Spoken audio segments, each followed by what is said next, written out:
제가 1992년에 이제 킹제임스 성경에 대해서 처음 알게 됐을 때, 야, 이 성경에 빠져 있다는 것, 없음이라는 게 이게 필사 과정에서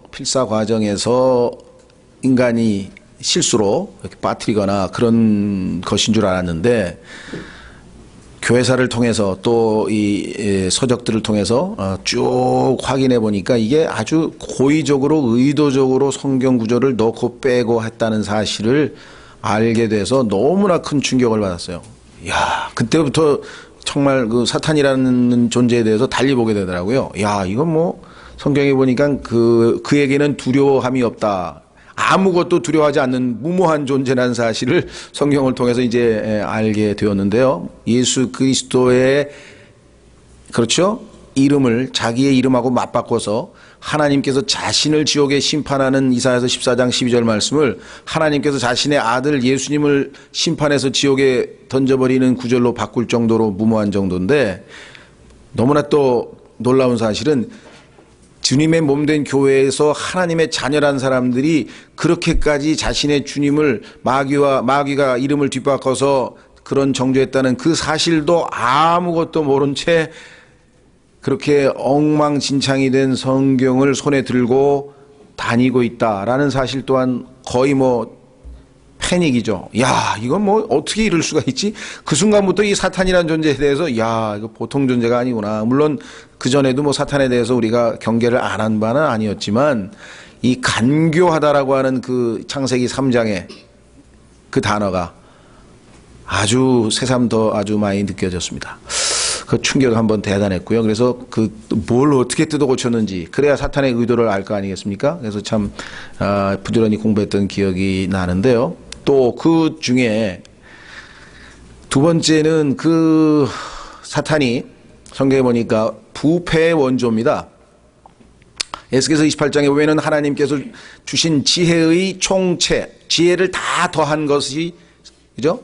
지혜를 다 합한 만큼의 최고의 지혜로운 존재가 이 루시퍼라고 지금 에스겔서 28장에 써 있는데, 그가 그 하나님께서 주신 그 지혜를 하나님께 대들면서 부패시켰다라는 단어가 처음으로 등장합니다. 부패, 이 corrupt란 말을 썼는데, 놀랍게도 그 부패의 원조, 이 세상에서 하여간 부패, 썩는다, 모든 썩음의 원조가 이 소위 말하면 마귀인데요. 고린도후서 2장 17절에 보면은 사도 바울이 기록하기를, 나는 하나님의 말씀을 부패시키는 자들과는 다르다. 나는 절대 그런 짓을 안 한다. 이렇게 써놓은 것을 보게 돼요. 너무 놀랍죠? 하나님의 말씀을 부패시키다니. 그 부패시키는 그 방식이 뭘까? 여러분들, 오늘 이 누룩 없는 명절이라고 했는데, 누룩의 기능은 부패시키는 겁니다. 그렇죠? 그래서 우리는 일반적으로 빵에다가 이 누룩, 이스트를 넣어서 쫙 부풀어 오르면 맛있게 부풀어 올라서 아주 맛있고 좋은데 뭐 나쁜 것처럼 생각하느냐 싶지만, 그거는 이제 세상적 사고방식이고요. 이게 원칙적으로 보자면 이게 지금 썩이는 거죠. 이게 부패시키는 거거든요. 자, 그래서 성경에서는 이 마귀가 누룩을 사용해서 예수 그리스도의 몸된 교회를 어떻게 부패시켰는지를 성경에서 말씀하고 있는데, 아시다시피 여러분들도 아마 이 중에는 교회들을 여기저기 많이 다녀보시는 분들이 계실 터인데, 지금 현재 누룩이 무엇인지를 정확하게 성경적으로 알고 있는 그리스도인들이 아주 극소수입니다. 혹시 여기 계신 분들 중에서도 공부가 안 되신 분들은 모르신 분도 계실지 모르겠어요. 그래서 지금 저희 교회에서는 뭐 한 서너 번에 걸쳐서 공부를 한 사항이지만, 새로 오신 분들이 많이 있고, 또 성경에서는 그 누룩이 무엇인지 아는 게 중요한 게 아니라 그 누룩을 주님의 몸된 교회에서 제거해서 정결케 하는 것이 필요하기 때문에, 주기적으로 우리가 1년에 한 번씩 저희 창립 기념일 전주에 예배당 대청소를 하듯이 가끔씩 우리도 이와 같이 영적 청소를 하는 것이 필요한 것이겠죠. 자, 제가 한번 읽어드릴 테니까 들어보십시오. 지금 시중에 나와 있는 이 오픈 성경, 뭐 보수적인 성경이라 상당히 그래도 인기가 좋은 주석 성경이고요. 이것 이외에도 뭐 다 시중에 나오는 주석 성경을 다 한번 찾아서 읽어보세요. 뭐라고 돼 있나 제가 읽어드릴게요. 소위 말하면 누가복음 12장 1절에 보면은 12장에 보면은 예수님께서 누룩에 대한 얘기를 합니다. 즉 바리새인들의 누룩 곧 외식을 주의하라 이렇게 돼 있거든요. 자, 그러면 여러분 생각에는 어떠세요? 분명히 예수님께서 바리새인들의 누룩 외식이라고 했고, 그다음에 오늘 읽은 부분에서 죄악된 행실이라고 성경에서 누룩에 대해서 정의를 내렸죠. 그렇죠? 그런데 마태복음에서는 이 주석을 어떻게 달았는가 한번 읽어보겠습니다. 어디 갔어? 예, 이렇게 되어 있습니다. 겨자씨의 비유와 누룩의 비유는 모두 같은 요점을 가지고 있다. 두 경우 모두 하나님의 나라의 과정을 비교한다. 하나님의 나라는 미미하게 시작되었으나 엄청난 영향력을 가지도록 성장하고 확장되리라는 것이다. 따라서 성장의 개념 그리고 작은 시작과 엄청난 결과 사이의 대조 개념이 이 비유들 속에 들어있다. 예수님의 이적은 사단의 패배와 하나님 나라의 확장에 대한 증거였다. 외적으로 보았을 때 그것은 보잘것없고 심지어 무수한 반대를 당했을지도 모른다. 그러나 복음의 세력은 점점 커져 세계적인 범위까지 확장될 것이며 장차 종말에는 하나님의 통치가 완성될 것이다. 그러니까 복음은 누룩은 복음이고 여자는 교회이다. 그래서 교회가 복음을 전파시켜서 전 세계가 다 조금 했던 누룩이 들어가서 조금의 약간의 누룩이 들어가서 밀가루가 이렇게 부풀어서 크게 됐듯이 예수 그리스도의 복음이 작은 게 들어갔는데 전 세계가 기독교가 돼서 크게 성장을 해서 유럽 같이 전 세계가 예를 들면 기독교가 됐다. 이렇게 지금 긍정적으로 진화론적으로 성경을 해석을 하고 있는데 95% 아니 심하면 99%일 겁니다. 아마 여러분들 찾아보면 다 이렇게 긍정적으로 해석을 해놨어요. 그런데 정말 금방 읽었지만 예수님은 바리새인들의 누룩을 조심하라 그랬고 고린도전서에서는 누룩을 제거하라 그랬고, 그럼 도대체 성경 스스로가 모순을 일으킨 겁니까? 아니면 이분들이 지금 성경을 곡해한 겁니까? 그만큼 그게 누룩이었거든요. 진화론이라고 하는 그 누룩이 교회 안에 들어와서 사람들로 하여금 하나님께서 부정적으로 경고하신 그것을 긍정적인 메시지로 바꿔놔버려서 완전히 지금 누룩으로 물들어버린 모습을 지금 정난하게 보여주고 있는 이 구절이 바로 이 구절이에요. 겨자씨도 마찬가지입니다. 겨자씨라고 하는 것은 1년생 나물이에요. 나물, 1년생 나물. 그런데 그 1년생 나무를 심었는데, 겨자씨를 심었는데 나중에 가니까 이게 어마어마한 야자수 나무가 돼서 그냥 가지를 쫙 늘어뜨리고 거기에 새들이 와서 쫙 앉았다 그랬어요. 근데 예수님께서는 새들은 마귀들이고 마귀들이 그렇죠? 처음에 순수한 하나님의 말씀의 씨앗이 떨어졌는데 그것을 마귀가 부패시켜서 변질이 되어서 심은 대로 거둬서 나물이 안 나오고 엄청난 거대한 야자수가 돼서 세상에 있는 모든 것들이 깃들이고, 이 지금 기독교 교회사를 어떻게 기독교 2000년 교회가 2000년 동안 부패를 거듭하다가 완전히 세상으로부터 인정받는 거대한 조직체 나무가 되어서 뭐 YMCA도 들어가고 뭐 JC도 들어가고 YWCA도 들어가고 뭐 라이온스 클럽도 들어가고 다 크리스찬이 만든 겁니다. 세상 사람들로부터 존경받는. 그래서 큰 나무가 됐다. 봐라. 이렇게 존경받는 종교가 기독교다. 이렇게 지금 해석을 합니다. 지금 어떤 세상에 우리가 있는지 아시겠죠? 그래서 심지어는 깜짝 놀랄 일도 벌어져요. 누룩 성교회 모집, 회원 모집. 저는 처음엔 눈을 의심해. 누룩 성교회라는 게 있나? 마귀가 만들었나? 그냥 처음엔 그건 줄 알았어요. 그랬더니 그게 아니고 이거를 잘못 곡해를 해석을 잘못해가지고 누룩 성교회 회원 모집이에요. 그리고 국민일보에도 누룩이라고 나와가지고 하나님의 말씀을 탁 하는 그 누룩 코너가 있어요. 성경에서 이 누룩은 부패시키는 도구 아니에요. 썩게 만드는 도구. 그래서 예수님께서도 말씀하시고 성경의 출애굽기 12장 5절에 처음에 등장한 이후로 계속해서 단 한 번도 긍정적으로 쓰인 적이 없는데 어떻게 누룩이 그렇게 갑자기 좋은 뜻으로 바뀌었는데, 진화론이라고 하는 누룩에 물들었기 때문에 그렇게 된 것이죠. 그렇죠? 예, 그래서 성경에서 다시 한번 누룩을 우리가 한번 좀 확인을 해 보려고 합니다. 하나님의 말씀을 부패시켰고 그 말씀을 부패시킨 것에다가 교리의 부패와 행실의 부패. 그래서 성경에서 누룩의 역할은 하나님의 말씀을 부패시키고 그 다음에 그 말씀으로 교리를 부패시키고 그 다음에 세 번째 우리의 행실, 우리의 선한 행실을 부패시키는 것. 이것을 성경에서는 기본적으로 누룩이 하는 기능인데 주님께서 바리새인의 누룩, 사두개인의 누룩, 헤롯의 누룩 이렇게 세 번에 걸쳐서 누룩에 대해서 복음서에서 말씀을 하셨고 신약 성경에서 나머지 서신서에는 고린도 교회의 누룩, 갈라디아 교회의 누룩 이렇게 5번에 걸쳐서 우리가 성경을 통해서 확인하면 누룩이 무엇인지 이해가 되시겠죠. 그렇죠? 예.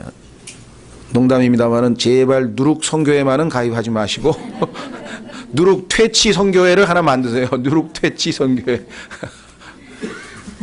자, 이제 본문으로 교재로 가서 이제 순서대로 한번 확인을 해 보려고 합니다. 자, 출애굽을 하던 밤에 하나님께서는 이스라엘 백성에게 누룩 없는 빵을 먹으라 하시고 다음에 사실 거기 하나 더 있어요. 누룩을 집에서 제거하라 그랬어요. 그 단어는 제가 뺐는데 하여간 그것도 들어가 있어요. 출애굽기 12장 8절에 보면 15절에 보면은 집에서 제거하라. 그래서 우리가 지금 오늘 그 말씀을 듣고 우리도 그렇게 제거해야 되겠죠. 우리 자신으로부터 제거해야 되고 교회 안에서도 제거해야 되겠고 무교절 그리고 7일 동안 누룩 없는 빵을 먹어라. 7일은 성경에서 아시다시피 완전수고 예수 그리스도의 그 몸된 교회가 2000년간 있게 되는데 7개의 교회가 교회 시대로 있게 될 것을 계시록에서 7교회를 설명하셨잖아요. 다시 말하면 교회 시대 내내 누룩은 경계 대상이고 제거의 대상이고 조심해야 될 대상이라고 7일 내내 주님께서 누룩 없는 빵을 먹도록 얼마나 기억에 남겠어요. 그렇죠? 여러분들 파리바게뜨 빵에 누룩 빼면 뭔 맛으로 먹겠어요? 누룩이 있어야 맛있는데. 그렇죠? 예. 자, 그래서 신약 성경 누가복음 거기 성경 구절은 제가 잘못 썼네요. 제가 13장 32절이 아니고요. 13장 21절. 누가복음 13장 21절에서 주님께서는 주님의 몸된 교회가 누룩으로 부패될 것을 염려하셨습니다. 미리 경고하셨죠.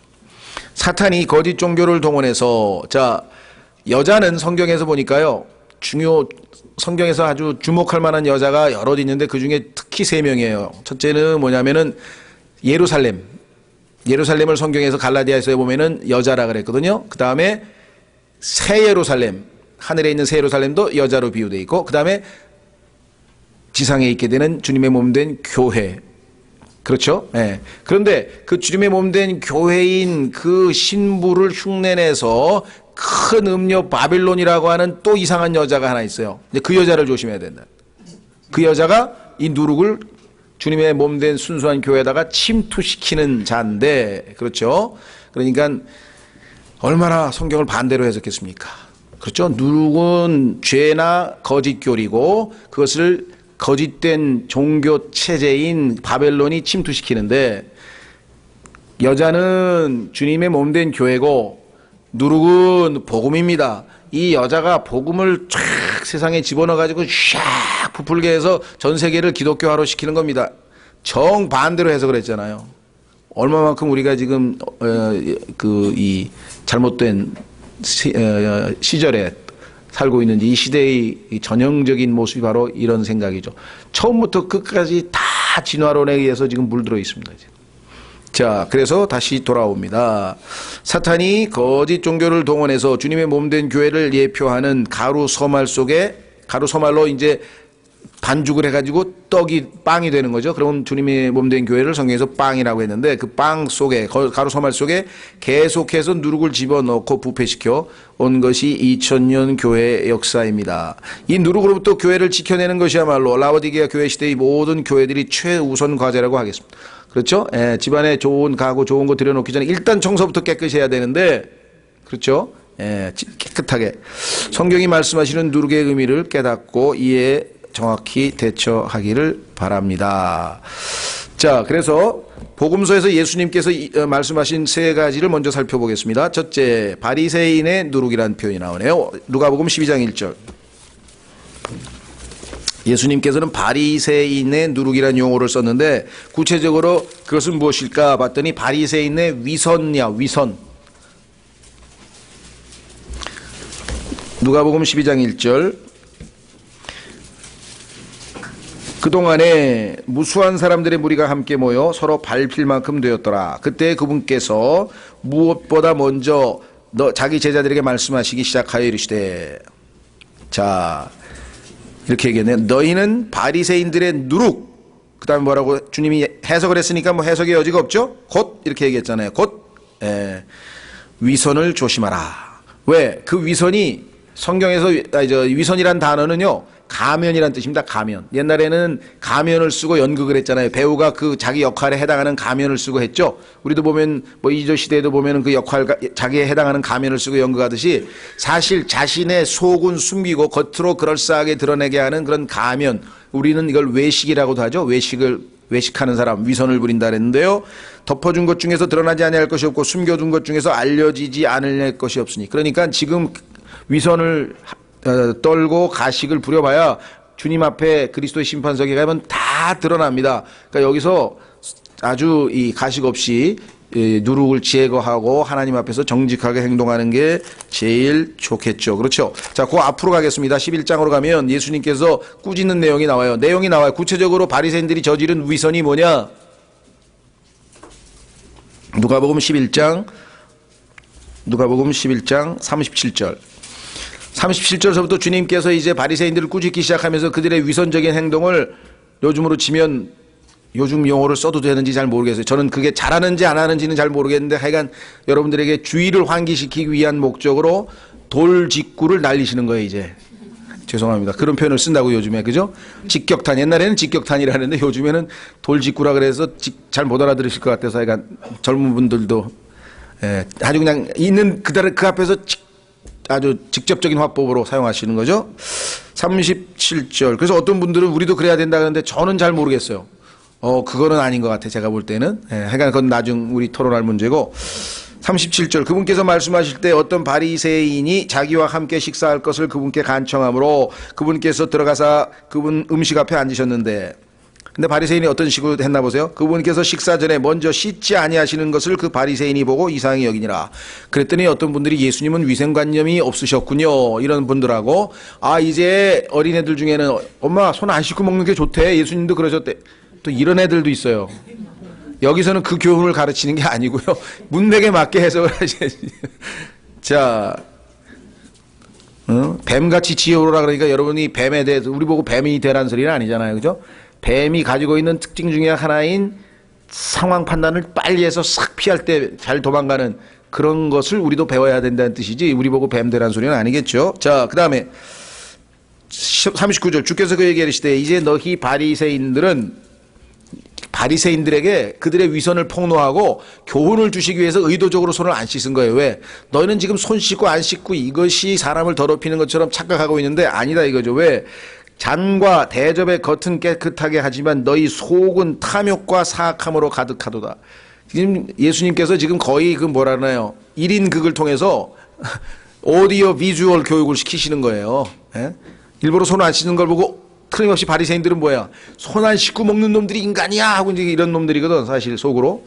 그리고 그 얘기 딱 할 줄 알고 기다렸다가 그들에게 뭐야? 너희는 손은 깨끗이 잘 씻는데 너희 마음은 부패했구나라는 것을 가르쳐 주시기 위한 교육 수단이죠, 지금. 지혜롭게 하신 거죠. 기억이 얼마나 나겠어요, 그렇죠? 손 씻을 때마다 기억날 거 아니야. 아이고, 예수님이 내 속이 더럽다 그랬는데, 아이고, 예수님이. 그렇죠. 그러니까 교육학적으로 보면 이건 대단한 방법론을 사용하신 거예요. 벌써. 자, 그래서 대접의 겉은 깨끗하지만 너희 속은 탐욕과 사악함으로 가득하도다. 너희 어리석은 자들아, 겉의 것을 만드신 분께서 너희 속의 것도 만들지 아니하셨느냐. 그러나 오히려 너희가 가진 것들로 구제하라. 그리하면 보라, 모든 것이 너희에게 깨끗하나니라. 그래서 이제 직격탄이죠. 그러나 바리새인들은 너희에게 화가 있을지어다. 너희가 박하와 운양과 온갖 종류의 채소의 11조는 들이되 판단의 공의와 하나님을 향한 사랑을 넘어가는도다. 너희가 마땅히 이것들도 행하였어야 하거니와 다른 것들도 행하지 않은 채 내버려 두지 말아야 하느니라. 외형적인 종교행위, 성경 공부, 기도, 예배 참석 등등등등은 다 갖췄는데 속에는 사랑의 마음과 긍휼을 품는 마음과 형제들을 향한 뜨거운 열정, 주님을 향한 사랑, 이거는 쏙 빠진 채 냉랭한데 겉으로만 화려하게 치장했다. 그렇죠? 우리 몸의 속에는 지금 막 걸어다니는 뭐라 그러죠? 종합병원이라 그러죠? 그냥 온갖 병은 지금 다 있는데 화장은 기가 막히게 하고 옷도 최고급을 입혀가지고 멋지게 차려내. 겉보기에는 정말 완전히 말끔한 신사인데 속에는 속병 골았다 그러죠? 그건 무슨 의미가 있냐? 예수님은 지금 이렇게 지금 영적인 진단을 내리신 거예요. 너희는 그냥 겉으로 보면 도덕적인 사람, 와 대단한 사람, 와 훌륭한 사람 하고 지금 칭찬받을 일만 골라서 하고 있는데 속이 너는 어떠냐 이거죠. 미움으로 시기로 교만함으로 가득 차가지고 속으로 우월감에 젖어서 그래 너하고 너야 다른 족속이지 너하고 나는 다른 족속이야 뭐 이렇게 생각한다던가 그렇죠. 예. 자 그래서 예수님이 지적하셨어요. 또 지적합니다. 43절 바리새인들아 너희에게 화가 있을지어다 너희가 회당의 맨 윗자리와 시장에서 인사받는 것을 좋아하는도다. 남에게 칭찬받는 것을 좋아해가지고 막 뭐 하더라도 칭찬 안 해주나? 칭찬해. 과거에 저 아주 그냥 한번 죄송합니다. 그분이 안 계셔서 이제 이름도 안 밝힐 거니까 된통 당했는데 하여간 그 교회에서 하여간 뭐 목사님들 오시는데 저희는 제가 일부러 절대로 자매님들이나 이런 분들 그런 데 와서 동원해서 봉사시키고 그러지 않아요. 왜? 다 생업이 바빠 죽겠는데 그거 와서 목사님 와서 여기 식당 가서 밥 먹고 여기서 과일 좀 사다 먹으면서 교제하면 되지. 그걸 뭐 막 근데 그냥 굳이 하시겠다 그래가지고 이제 할 수 없이 부탁하시라 그랬어요. 그랬더니 뭐 이제 다 해서 잘 먹었어. 우리는 감사했어. 근데 들려오는 소리가 왜 교회에서 누구누구 자매님이 이렇게 봉사하셔서 훌륭하게 잘 치렀습니다. 광고를 왜 안 해주냐 이거야. 그래서 내가 우리 교회는 그런 광고를 안 하는 교회입니다. 대단히 죄송합니다. 기분이 나빠가지고 다음부터 하나 봐라. 혹시 그런 분 안 계세요? 예? 일반 교회 가면 자주 나온대요. 제가 엊그제 수표 2장 냈는데 왜 수표 낸 사람이 있다고 얘기 안 하셨습니까? 하고 목사님한테 찾아오는 사람들이 있다는 거예요. 예? 그랬더니 우리 교회는 그게 아니고요. 부흥사가 오면은 그 사람에게는 반드시 수표에다가 이 이름, 개인 이름을 써서 누구누구에게라고 쓰시라고. 왜? 그냥 쓰면은 누가 가져갔는지 없어진다는 거예요. 미국 교회가 그만큼 부패됐다고 그걸 설명하면서 그런 얘기들, 야, 참 신기한 교회들도 있다 싶었는데, 어쨌거나 하여간 지금 뭐 우리의 그 참 난맥상인데요. 이렇게 얘기를 하셨네요. 그렇죠? 예, 그래서 위선, 부패, 뭐 충분히 뭐 이해가 되시죠? 네. 한 구절 더 찾죠? 그리고 두 번째로 넘어가겠습니다. 마가복음 7장 7절.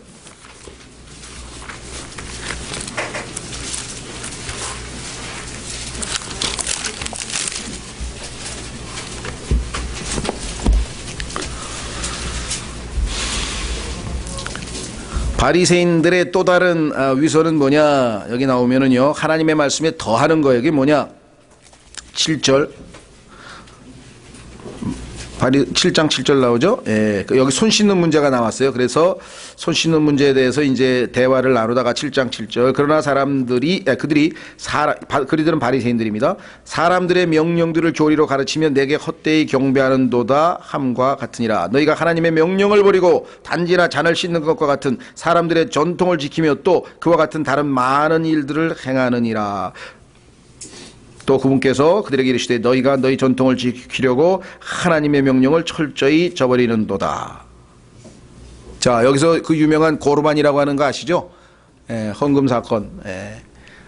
부모님을 공경하라 그랬더니 교회 지도자들이 와서 얼마입니까? 얼마입니다. 그거 교회에 10분의 1만 내면 부모님 하나님께 바쳤기 때문에 부모님께 드린 거나 마찬가지야. 그러니까 얼마나 이익이야. 이렇게 가르쳐 줬어요. 그런 짓을 한 사람들이 이 사람들이에요. 자, 다시 돌아옵니다. 두 번째는 사두개인의 누룩인데 사두개인과 바리새인 둘 다 합쳐져서 1번도 해당됩니다만은 예수님께서 거짓 교리라 이렇게 가르쳐 주셨네요. 자, 마태복음 16장 11절에 가면은 바리새인과 사두개인의 교리를 조심하라 이렇게 주님이 말씀하셨네요.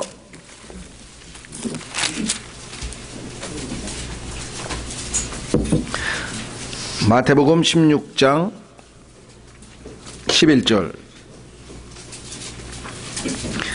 내가 빵에 관하여 너희에게 그것을 말하지 아니하고 너희가 바리새인들과 사두개인들의 누룩을 조심하라고 말한 것을 어찌 너희가 깨닫지 못하느냐 하시니 그제야 그들이 그분께서 빵의 누룩이 아니라 바리새인들과 사두개인들의 교리의 누룩을 조심하라고 명하신 줄 깨달으니라. 아까도 말씀드렸죠. 자, 어떻게 두 가지 방식이 있는데요. 거짓 교리에는 이들 바리새인들은 하나님의 말씀에 사람들의 교리를 덧붙여서 교리를 부패시켜요. 예. 반면에 사두개인들은 하나님의 말씀을 삭제시킴으로 부패시키는데 무슨 뜻이냐? 요즘으로 치면 자유주의자들입니다. 요즘에 21세기 과학시대에 우리가 아무리도 그렇지, 아니 사람이 무리를 걸어간다는 것을 교회에서 가르쳐도 되는 겁니까? 교리, 예수님이 무리를 걸어갔다는데 그거는 상징적으로 그분이 굉장히 이제 그렇다는 건 무슨 의미를 부여해야지 뭐 실제로 무리를 걸어갔다는 걸 가르쳐도 되는 거냐. 그런 거 빼자 이거야. 다시 말해서 초자연적이고 초과학적인 얘기는 성경에서 좀 뺍시다. 이게 소위 말하면 사두개인들의 입장이었어요. 그래서 부활도 안 믿고, 그렇죠? 사회세계도 안 믿고, 요즘에만 자유주의자들이 있는 게 아니에요. 원조는 이미 있었어요. 저쪽에 가면 2000년 전에 바리새인들은 극보수주의자야. 여자는 치마만 입어야 되고 여자는 어떻게 해야 되고 교회 올 때에는 반드시 남자들은 넥타이를 메고 와야 되고 뭐 구두를 바짝바짝 닦아와야 되고 그다음에 헌금은 그냥 새 걸로 은행 가서 다 바꿔와야 되고 막 예를 들면 극단적으로 얘기하자면 그냥 그렇게 아주 그냥 그런 극보수주의자가 있는가 하면 반대인 사람들이 이 사람들이죠. 성경에서 초자연적인 걸 다 빼자는 거예요. 그 대표적인 자유주의자들이 바로 이들인데 이들로 인해서 만들어진 하나님이 그렇게 째째하게 그래 그 예수님의 피 그 보혈 그것만 믿는 사람만 구원하십니까? 예, 하나님은 얼마나 넓으신 분인지 보편 구원론을 믿으셔야 돼. 보편 구원론이란 교례는 뭐냐? 하나님은 안 믿는 사람도 다 구원해 주셔. 나중에 사탄도 다 구원해 주셔. 그만큼 사랑이 크신 분이야.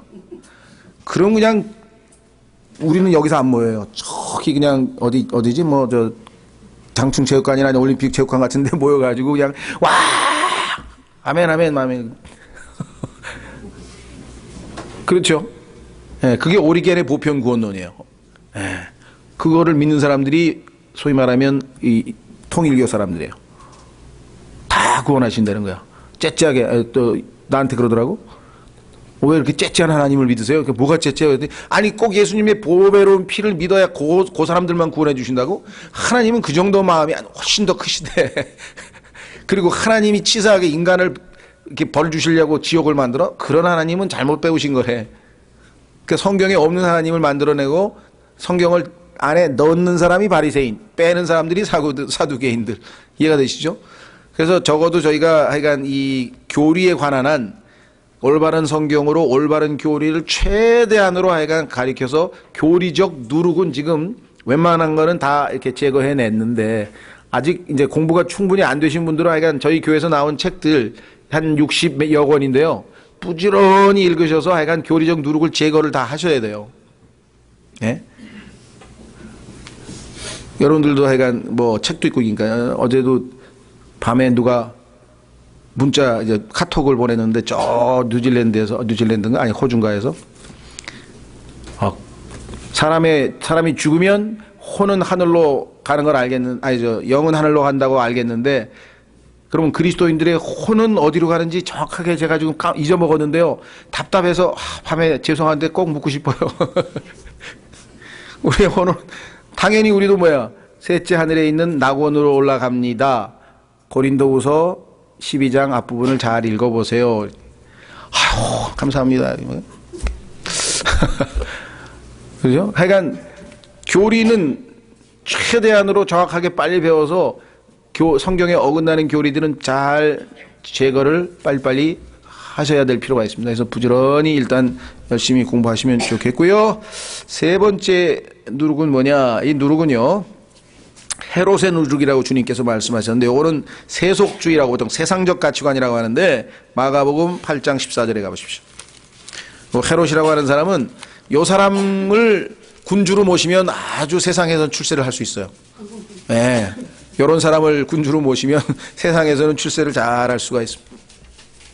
자, 8장 14절.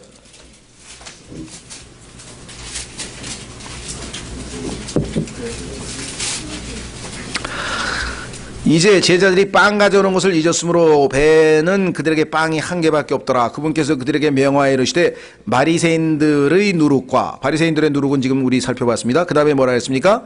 헤롯의 누룩. 그러니까 예수님께서는 바리새인들의 누룩 위선, 바리새인과 사두개인의 누룩 거짓교리, 그 다음에 헤롯의 누룩 세속적 세상적인 사고방식, 세상적 가치관, 이것이 반드시 제거해야 된다. 이렇게 지금 말씀하고 계신 거죠. 자, 뭐라고 했나 보세요. 16절. 그들이 자기들끼리 의논하여 이르되 이는 우리에게 빵이 없기 때문이로다 하거늘 예수님께서 그것을 아시고 그들에게 이르시되 어찌 너희가 어찌하여 빵이 없으므로 의논하느냐? 너희가 아직도 알지 못하며 깨닫지 못하느냐? 너희 마음이 아직도 굳어 있느냐? 너희가 눈이 있어도 보지 못하느냐? 귀가 있어도 듣지 못하느냐? 또 기억하지 못하느냐? 이것이 우리가 여러분과 제가 부지런히 주님으로부터 들어야 될 책망의 말씀이에요. 왜? 아니 어찌하여 빵이 없으므로 의논하느냐? 내가 지금 빵 얘기하는 거냐? 눈에 보이는 빵 얘기하고 있냐고? 안 보이는 영적인 얘기하고 있잖아. 니고데모도 그랬죠?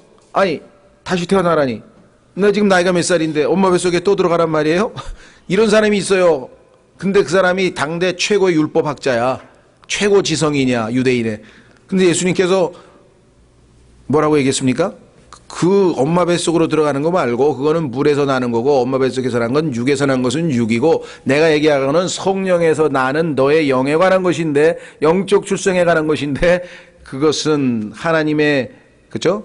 왕국으로 들어가서 하나님의 왕국을 볼 수 있는 출생이다. 그것은 하나님의 성령에 의해서만 가능하다. 이것은 위로부터의 출생, 즉 아버지 하나님으로부터의 출생이라고 내가 이미 요한복음 1장에서 말했는데 넌 아직도 그걸 모르냐 그러셨겠죠? 디모데에게, 니고데모에게. 자, 마찬가지로 지금 예수님의 제자들도 뭐라 그랬어요? 너희가 어찌 아직도 알지 못하며 깨닫지 못하느냐? 예수님의 그 마음이나 하나님의 마음이나 똑같죠? 구약의 하나님도 내 백성이 지식이 없어서 망하는구나. 그 지식은요, 도서관에 있는 책에 있는 지식 얘기하는 것이 아니라 하나님을 모른다 이거예요. 너희는 내가 누구인지를 모르기 때문에 나에 대해서 잘 모르기 때문에 망한다 이 말. 성경은 나에 대해서 얘기하고 있다 이거야. 성경은 많이 읽고 성경은 엄청나게 배웠는데 점점 예수님하고 다른 모습으로 변해간다. 그러면 잘못 읽은 거라 이게 성경. 지식으로만 집어넣은 거예요. 왜? 성경 지식은 우리를 우쭐대게 한다 그랬대. 성경을 많이 배워서 우쭐감이 생겼다. 다른 사람이 전부 다 우습게 보인다. 설교를 들었더니 히히 저게 뭐야 하고 그랬다. 그거 다 잘못 배운 거예요. 성경을 제대로 배웠으면 뭐예요? 더 겸손해지고 예수님처럼 더 온유해지고 더 다른 사람을 배려하고 뭔가 변화가 있어야 될 거 아니에요. 그렇죠? 그랬더니 자기 얘기하고 계시네. 그런 분이 여기 많이 계신 거 맞아요. 사실 제 얘기하고 있습니다. 제 얘기를 하고 있는 거예요. 1차적으로 당연하죠. 하나님 앞에서 저한테 설교를 하고 그 다음에 다른 사람한테 설교하는 게 성경적인 원칙이니까. 그러니까 이런 주제를 골랐겠죠.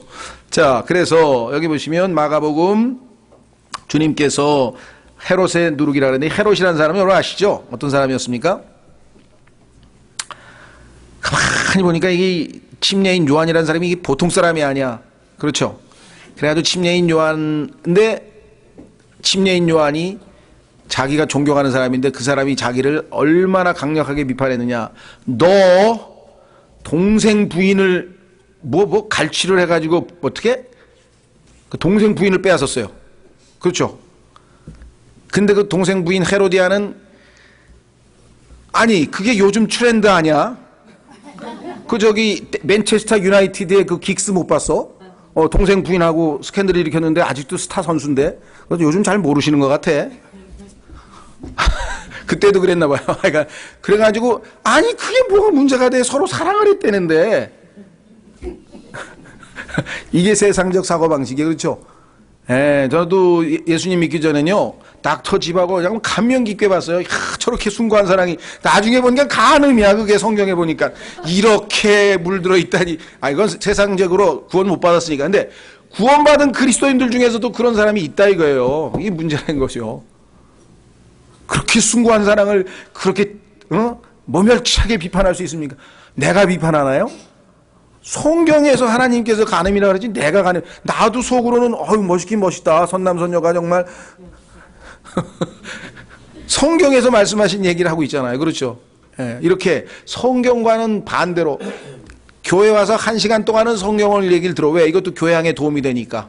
그 다음에 밖에 나가서는 완전히 세상적으로 사는 사람, 세상적 가치관으로 사는 사람, 이런 사람들이 헤롯이에요. 그래서 헤롯의 누룩을 조심하라. 그렇죠? 야, 우리 교회 장로야 왜 그러냐? 야, 한잔하자. 짱! 탁.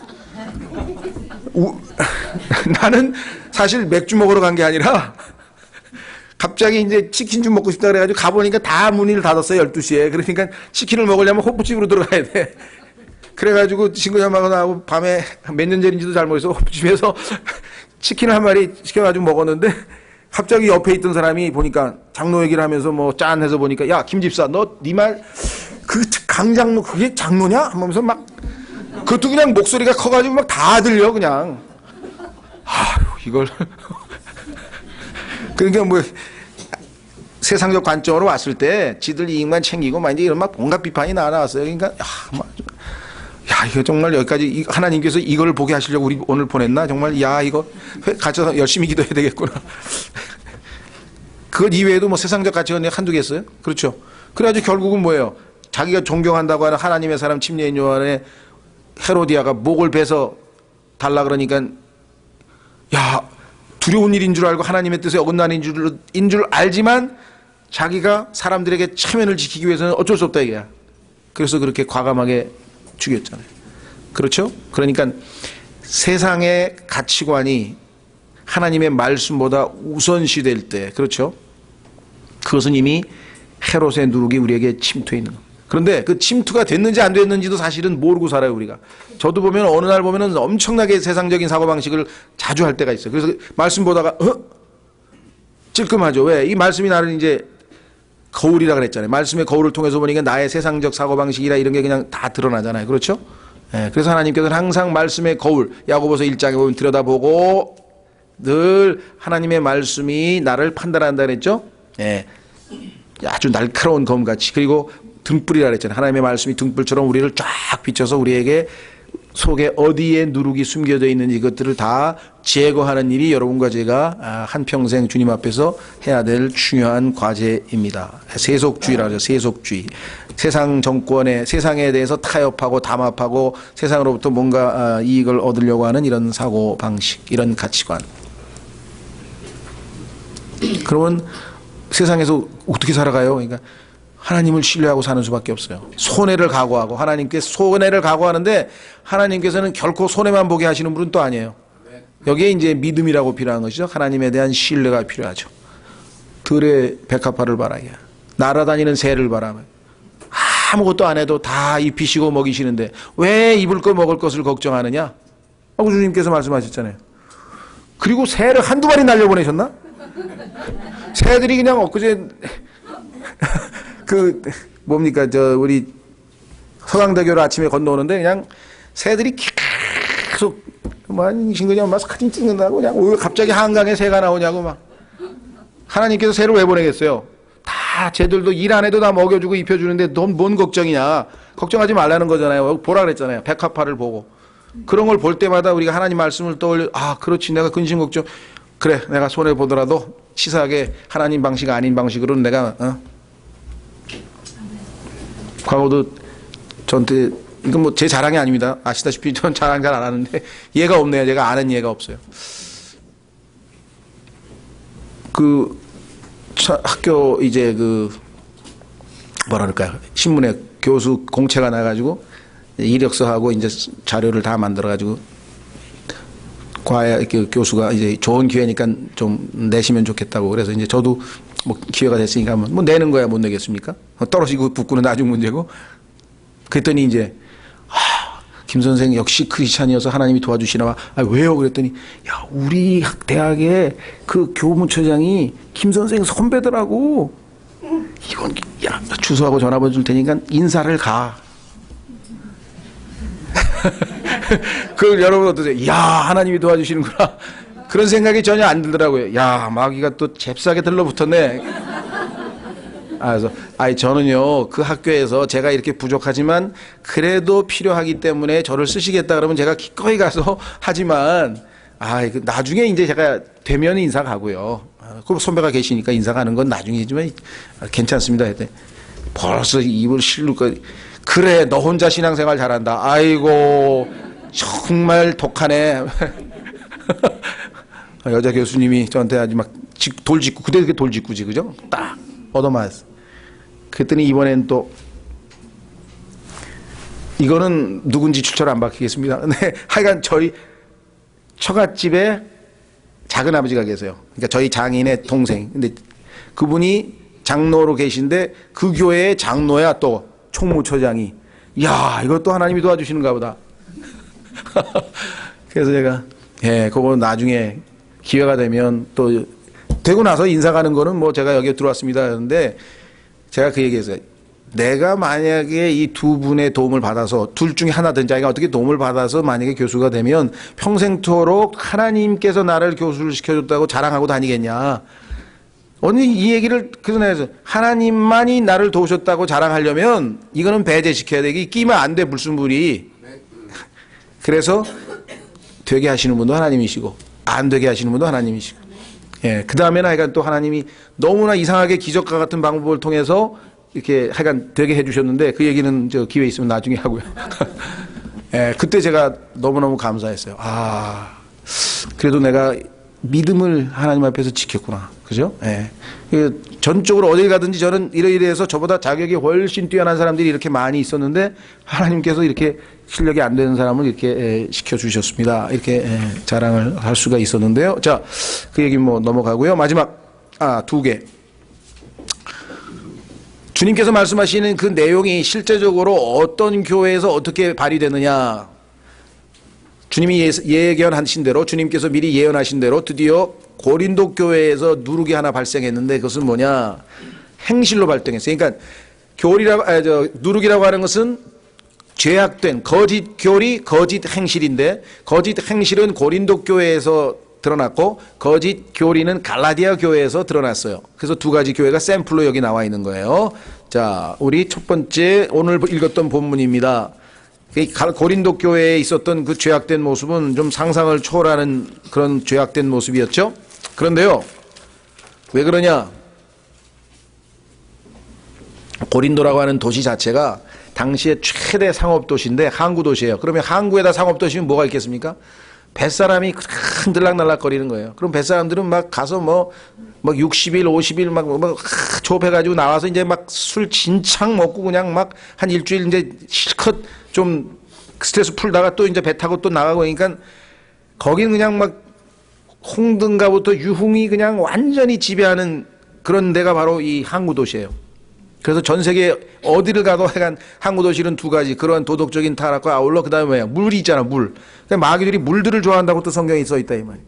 그래 하여간 분위기 자체가 아주 성경적으로 볼 때는 굉장히 아주 이 음산한 좋지 않은 지역이 이 항구인데요.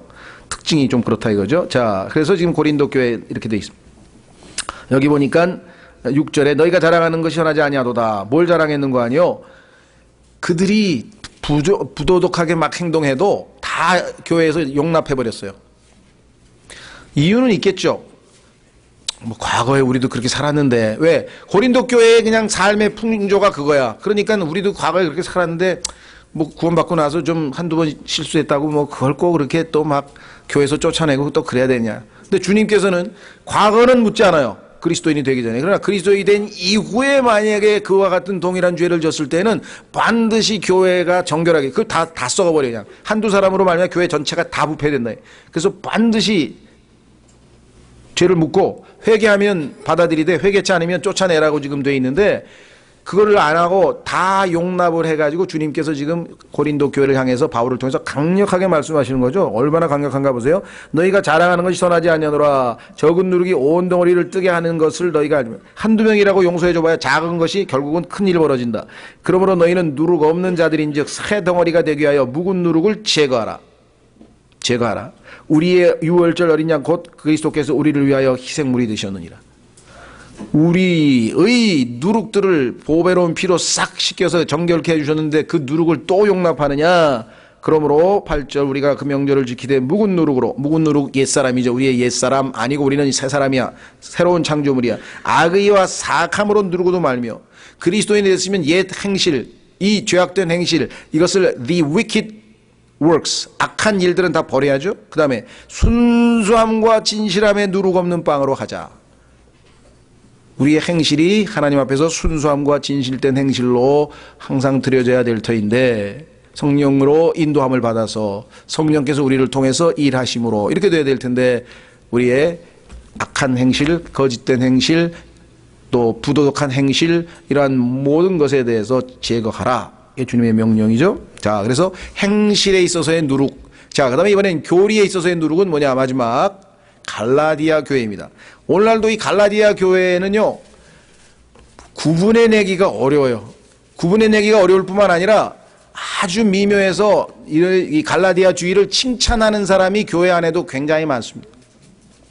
그리고 훌륭한 교회라고 또 인정받는 교회도 많고요. 이게 지금 굉장히 좀 마귀의 그 간교함인데요. 그것은 뭐냐? 5절 보십시오. 갈라디아 교회들의 누룩인데요. 갈라디아서 5장 9절에 가면은 주님께서 이렇게 말씀하셨네요.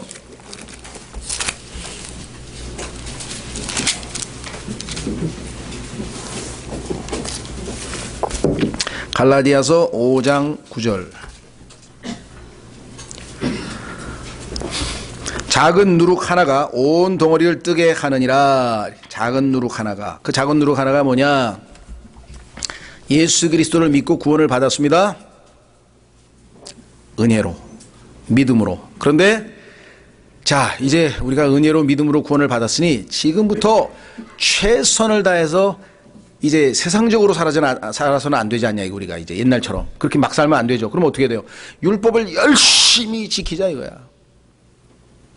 그래서 하나님의 말씀을 지키면서 살자. 이렇게 된 거예요. 그 얼핏 보기에는 맞는 말이죠. 나쁜 말은 아니에요. 근데 거기에 뭐가 숨겨져 있냐면은 교리적으로 아주, 자, 우리가 열심히 율법을 지키는 것이 성경적으로 옳으냐? 아니라 이게 잘못된 교리라 이 말이에요. 아니 그게 왜 나빠요? 그러니까 왜 나쁜지를 모르니까 지금 마귀가 사용을 하면 먹혀 들어가는 거예요. 위대한 아주 훌륭한 행실도 훌륭하고 존경받는 분이에요. 저도 개인적으로 굉장히 존경하는 분이에요. 그런데 그분도 교리에 관한 한 갈라디아 주의를 가지고 있는 거예요. 그건 뭐냐면 우리가 이제 예수 그리스도의 은혜를 입었으니 지금부터 하나님의 계명을 최선을 다해서 목숨을 걸고 지킵시다. 그렇게 설교를 한다 이 말이죠. 그 의도가 믿음으로 순종하자는 뜻이었으면 교리를 잘 몰라서 말을 잘못했다 이렇게 선의로 해석할 수도 있겠지만, 그러나 말을 잘못해 놓으면 그 다음에 그것이 얼마나 큰 문제를 일으킬 것인가를 한번 생각해요. 그렇죠. 자, 확인해 보겠습니다. 교리적으로 왜 이게 잘못됐는지를 여러분들이 알지 못하면, 아니 교회에서 그렇게 아니면 뭐 열심을 뜨겁게 헌신하고 막 그렇게 하는데 왜 그걸 잘못됐다고 하는 거야? 잘못됐다고 하는 건 아니에요. 그 내적인 동기가 무엇인지 우리가 살펴보고 뜨겁고 열심히 해야 된다. 지금 갈라디아주의를 제가 비판하면 그렇다면 교회에서 아무것도 하지 말고 놀자는 얘기냐? 전혀 그게 아니죠. 성경에서는 일하지 않는 자는 먹지도 말라 그랬고요. 영이 뜨거운 가운데 주님을 섬기라 그랬고요. 그렇죠? 예, 우리에게 열심을 최선을 다해서 하는데 그것이 갈라디아주의에서 가르친 교리에 입각해서 율법을 최대한으로 잘 지키려고 노력하면은 그건 아니라는 거죠. 이게 조심은. 그래서 제일 어려운 게 지금 5번째입니다. 그래서 갈라디아서는요, 이 마틴 루터도 읽다가 나중에 갈라디아서가 아니죠. 야고보서인데요. 야고보서를 갈라디아서하고 잘못하면 혼동하게 되면요, 야고보서를 지푸라기 서신이라 그래가지고 마틴 루터가 성경에서 좀 없애버렸으면 좋겠다 그랬어요. 왜냐? 야고보서의 내용은 갈라디아주의하고 달라요. 갈라디아주의도 행위를 강조하고 야고보서도 행위를 강조하는데 두 개 다 행위를 강조하다 보니까 야, 이거 똑같은 거다 보다. 그래가지고 갈라디아에서는 우리의 행위가 아니고 오직 믿음이다. 그랬으니까 루터가 아멘 하고 그냥 갈라디아는 my Casey, 나의 아내, 자기 아내 이름까지 불러가면서 이 아이는 뭐 나의 달링하고 막 너무 좋아했어요, 갈라디아서를. 근데 야고보서로 가니까 행함이 없는 믿음이 무슨 믿음이냐, 죽은 믿음이다니까 내가 이것 때문에 가톨릭에서 이게 지금 종교개혁을 일으켰는데 이게 뭐야? 그런데 하나님께서 왜 야고보서를 썼는지 그거를 몰랐기 때문에 생긴 거지. 무슨 말이 되셨어요? 야고보서는 성경에 따르면 믿음의 행위를 얘기하는 거예요. 믿음으로 은혜로 구원받은 사람이, 오늘 제가 썼잖아요. 구원을 받았기 때문에 일하는 거잖아요. 근데 갈라디아서는 중간에 뭐예요? 여기 나왔죠? 그 어떤 그리스도인도 구원받기 위해 일하지 않습니다. 행위 구원이에요. 이 사람들을 위해서 하나님이 쓰신 책이 로마서예요. 두 번째는 그 어떤 그리스도인도 구원을 지켜내려고 일하지 않습니다. 이게 갈라디아주의야. 야, 끝까지 지켜내야 돼. 이거 중간에 죄지면 구원 잃어버려. 그래서 구원을 안 잃어버리기 위해서 열심히 애쓰고 노력했다. 그러면은 열심히 일하고 애쓴 거는 좋은 건데 열매 하나님이 받으실 수가 없는 거예요. 왜? 동기가 잘못되어 있잖아요. 구원 잃어버릴까 봐. 그게 아니죠. 구원받은 것이 너무 감사해서 내 몸을 산 희생물로 하나님께 내어드렸더니 주님께서 나를 통해서 위대한 일들을 이루셨다. 이것이 답이죠. 그런데 2번하고 3번이 애매모호해서 잘못하면은 우리가 쉽게 조심스럽다 이 말이에요. 자, 그래서 갈라디아서의 앞부분 읽고 마치겠습니다. 갈라디아서에 무슨 얘기를 하고 있냐. 자유함이에요. 주님이 주신 자유함. 그러니까 뜨겁게 열심을 내되 그것이 내가 이거를 안 하면 잘못하면 주님으로부터 벌을 받는다든가 아니면 버림받는다는 두려움 때문에 해서는 안 된다는 거예요. 갈라디아서 5장 1절. 그리스도께서 자유로 우리를 자유롭게 하셨으니 그러므로 그 자유 안에 굳게 서고 다시 속박의 멍에를 매지 말라. 분명히 속박의 멍에를 다시 매지 말라. 이게 율법이에요. 자, 그러면 한 구절 마저 찾겠습니다. 로마서 6장 14절에 교리적으로 우리에게 확실한 근거가 있어요.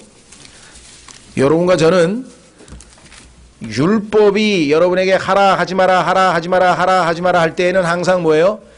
반응을 안 보이면 돼요. 왜? 나는 율법에 대해서 죽었다고 성경에 써 있습니다. 나는 그대로 죽었습니다. 율법은 더 이상.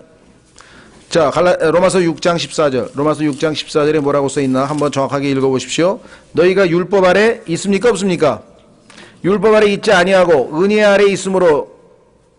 그러면 율법에 대해서 이 구절 로마서 6장 14절을 7장 한 장 전체에서 설명하고 있는 거예요. 왜 우리가 율법에 대해서 죽었는가? 우리는 하나님을 섬기되 영의 자유로움 가운데 기쁨 가운데 그렇죠? 섬기는 거지. 구원을 지켜내기 위해서 애써서 지켜내기 위해서 율법을 지키는 게 아니래. 그리고 율법을 지키는 행위의 주체가 내가 아니라 나를 통해서 하나님께서 일하신다고 성경에 써 있잖아요. 그렇죠. 그러니까 우리는 최선을 다해서 열심히 뜨겁게 내 자신을 하나님의 말씀에 의탁해서 내어드리면 그분께서 나를 통해서 믿음의 행위, 즉 야고보서에서 말씀하신 대로 훌륭한 행위들을 우리 삶을 통해서 믿음의 행위들을 표현하실 것이다. 이렇게 되어 있는 거예요. 자, 그래서 이 갈라디아주의라고 하는 것은요, 겉보기에는 이게 굉장히 훌륭한 모습으로 드러나기 때문에 그렇잖아요. 뭐 심지어는 뭐 극장도 안 가, 뭐 무슨 뭐 TV도 안 봐, 그다음에 술도 안 마셔, 담배도 안 피워, 항상 단정하게 다녀, 욕도 안 해, 뭐 침도 안 뱉어, 막 그냥 누가 봐도 그냥 겉보기에는 그렇긴 한데 그게 나쁘다는 건 아니에요. 문제는 그것의 내적인 동기가 이렇게 해야 구원을 지켜낼 수 있다라고 하는 속박에 의해서 했다면 이것이야말로 가장 치명적인 독소가 된다. 그렇죠? 그래서 이 갈라디아서를 우리가 정말 깊게 공부를 하셔야 됩니다. 그래서 이 갈라디아서를 잘못 읽으면 그래? 그럼 우리 아무것도 안 해도 되잖아. 야, 이제 신난다. 그런데 야고보서에서 하나님께서 뭐예요? 그리스도인이 행복할 수 있는 것은 하나님을 위해서 하나님께서 우리를 통해서 일하심으로, 그렇죠? 그때 너희의 행위들로 인해 행복하게 되느니라 라고 성경에 써 있어요. 그러니까 아무것도 안 하는 게으른뱅이 그리스도인은 또 행복할 수가 없어. 이거를 양극단을 조심하셔야 돼요. 항상. 그래서 갈라디아주의에 대해서 조심하되 그것이 우리를 무기력화해서 마귀가 거봐 너 그거 다 갈라디아주의야 지금 하고 있는 거 아무것도 하지 마. 그냥 쉬어. 그러면 이제 우리를 무기력화시키는 거예요. 완전히 그냥 무장해제시키는 거예요. 여기 경계선에서 우리가 지혜롭게 주님께 의탁해서 더 뜨겁게 더 열심히 주님을 섬기되 그러나 이게 두려움이나 그게 아니라 감사함과 기쁨으로 나를 통해서 주님이 일하신다는 확신과 믿음으로 우리가 열심을 내자 이런 뜻입니다. 그래서 오늘은 이 누룩에 대해서 성경에서 말씀하시는 교훈을 살펴봤습니다. 여러분 개개인의 삶에서 누룩을 제거하고 우리 교회 안에서도 주님께서 눈에 띄게 하시는 모든 누룩들을 제거해서 주님을 기쁘시게 하는 그런 합당한 명절을 지키는 그리스도인이 되기를 원합니다. 기도하겠습니다.